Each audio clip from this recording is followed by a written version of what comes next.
Plant जो सुरू होता आता फक्त तिथे पाणी तुम्ही केलेली आहे, इतका मोठा प्लांट पहिल्यांदाच होतोय आणि ज्या पद्धतीने आता तेलाचे रेट्स वाढले, सीएनजीचे रेट्स वाढलेले आहे, आखाती देशामध्ये जो प्रॉब्लेम आहे, अशा फॅसिलिटी देशभरामध्ये खूप फायदेशीर होऊ शकतात। मला अतिशय आनंद आहे की नागपूर महानगरपालिकेच्या माध्यमातून देशातला पहिला ड्राय डायजेशनच्या माध्यमातून CBGचा प्लॅन्ट या ठिकाणी जवळपास तयार झालेला आहे। आज आम्ही या प्लॅन्टची पूर्ण माहिती घेतली, पाहणी केली आणि 3 फेजेसमध्ये आता सुरुवातीला 400 टन, मग पुन्हा 400 टन आणि ऑगस्टमध्ये 400 टन असा 1200 टनचा हा प्रोजेक्ट ऑगस्टमध्ये पूर्णपणे कमिशन होईल, पण त्याचा पार्ट आताच कमिशन होतोय। या माध्यमातून जो सगळा शहरातला कचरा आहे या कचऱ्यावर प्रक्रिया होणार आहे। यातनं जवळपास 28 TPD या ठिकाणी गॅस तयार होणार आहे। त्यासोबत जवळपास 120 TPD जे ऑर्गॅनिक मॅन्युअर आहे ते मॅन्युअर या ठिकाणी तयार होणार आहे आणि त्यासोबत जवळपास 400 TPD RDF तयार होणार आहे की जे आपल्या सिमेंट फॅक्टरीजला किंवा इतर ठिकाणी लागतं। त्यामुळे जवळपास संपूर्ण जो कचरा आहे या कचऱ्यातनं एक मोठी व्हॅल्यू या ठिकाणी तयार होणार आहे। हा देशातला पहिला असा प्लांट आहे की जो विदाऊट टिपिंग फी या ठिकाणी संपूर्णपणे खाजगी गुंतवणुकीतून करण्यात आला आहे। जवळपास 300 कोटी रुपयाची गुंतवणूक ही या ठिकाणी त्यांनी केलेली आहे आणि हे जे मॉडेल आहे हे इतकं चांगलं आहे की ज्याच्यातनं पुढच्या काळात कुठेही कचऱ्याचे ढीग आपल्याला दिसणार नाही आणि वेस्टला वेल्थमध्ये कन्वर्ट करून त्या माध्यमातून आपण जो काही आपलं पर्यावरण आहे त्या पर्यावरणाची हानी देखील मोठ्या प्रमाणात टाळणार आहोत। जे वर्षानुवर्ष हा सगळा जो पूर्व नागपूरचा भाग आहे की ज्या भागामध्ये आपण भांडेवाडी म्हटल्यानंतर कचऱ्याचे ढीग आणि वास अशा प्रकारचं जे समीकरण होतं हे पूर्णपणे संपत आहे आणि पुढच्या 3-4 महिन्यानंतर या ठिकाणी वासाचा प्रश्न देखील संपेल आणि जवळपास 6-8 महिन्यात वर्षभरात संपूर्ण ढीग संपून या ठिकाणी अगदी सगळी लँड रिक्लेम झालेली असेल। मला असं वाटतं की देशातला एक अतिशय महत्त्वाचा अशा प्रकारचा प्लॅन्ट आज या ठिकाणी तयार झाला आहे। मराठा समाजासाठी सर्वाधिक निर्णय तुम्ही मुख्यमंत्री असलेल्या सरकारने घेतलेले आहे, तर ही जरांगे पाटील आज भर उन्हात उपोषणाला बसले, विखे पाटील त्यांना भेटायला गेलेले आहे। सरकारचे प्रमुख म्हणून तुमचं काय म्हणणं आहे? बघा, सरकार या प्रश्नावर नेहमीच सकारात्मक आहे।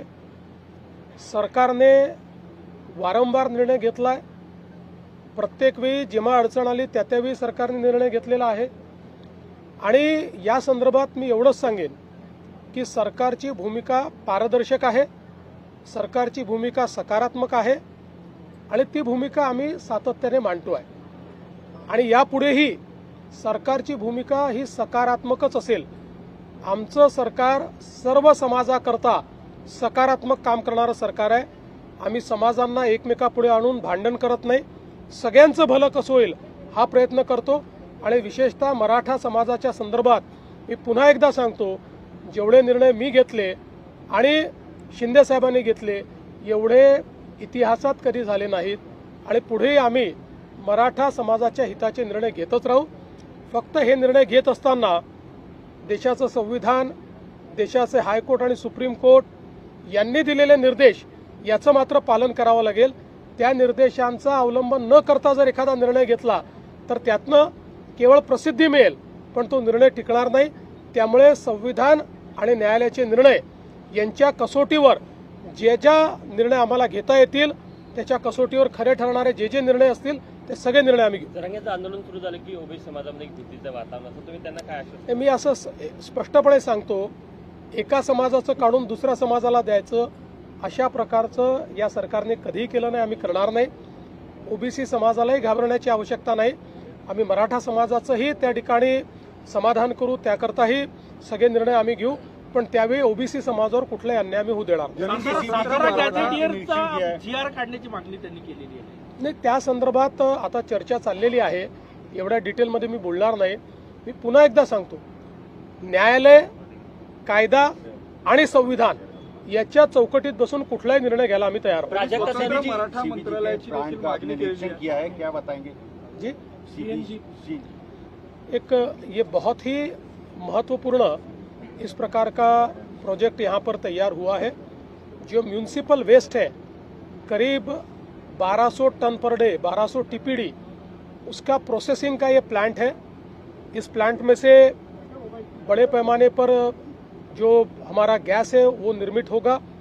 करीब 28 टीपीडी गैस निर्माण होगा, करीब 120 टीपीडी खाद इसमें से तैयार होगा और करीब 400 टीपीडी आरडीएफ इसमें से तैयार होगा। तो एक प्रकार से देश का ये पहला प्लांट है जहां पर पूरा जो कचरा है ये ड्राई डाइजेशन की पद्धति से इस प्रकार से कन्वर्ट हो रहा है और विदाउट टिपिंग फी यहाँ पर इसका निर्माण किया है। इसमें सुसबीड जो कंपनी है उन्होंने इसमें निवेश किया हुआ है और देश की एक बहुत अच्छी टेक्नोलॉजी अब ये साबित होने वाली है। मैं ऐसा मानता हूँ कि ये पूरे क्षमता से चलने के बाद पूरे देश में यही टेक्नोलॉजी का उपयोग लोग करेंगे। पेट्रोल डीजल के बाद अब सीएनजी के भी रेट बढ़ गए हैं, 2 रुपए बढ़े हैं मुंबई में। देखिए, हम सभी लोग जानते हैं कि दुनिया में ऊर्जा का संकट है, विशेष रूप से फ्यूल का संकट ये सब जगह है। दुनिया के सारे देशों में, ऐसा कोई देश नहीं है, अमेरिका सहित सारे देशों में ये रेट्स बढ़े। अमेरिका में तो बहुत बड़े पैमाने पर ये बढ़े, यूरोप में बढ़े, हमारे आसपास के देशों में बढ़े।